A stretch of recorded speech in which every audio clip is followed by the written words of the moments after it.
அது என்னன்னு தெரியலைங்க. எங்கள் அப்பாவுக்கு இப்போ வர வர இவளை ரொம்ப பிடிச்சி போயிடுச்சு போல இருக்குதுங்க. காலையில் 6 மணிக்கு பார்க்குறங்க போய் புல் அறுத்துட்டு வந்து இவளுக்கு மட்டும் தனியாக வச்சு புல் கொடுத்துட்டு இருக்குதுங்க.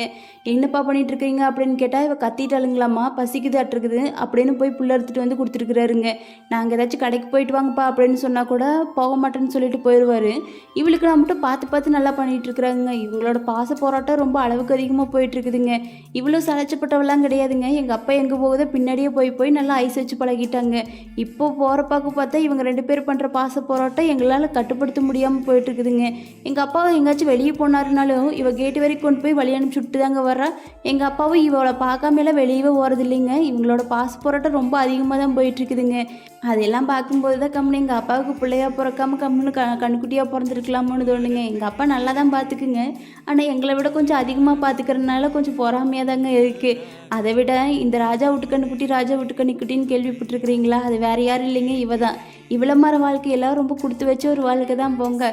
இந்த வீடியோ உங்களுக்கு பிடிச்சிருந்துச்சுன்னா சின்னதாக ஒரு லைக் பண்ணி சப்ஸ்கிரைப் பண்ணி வச்சுக்கோங்க.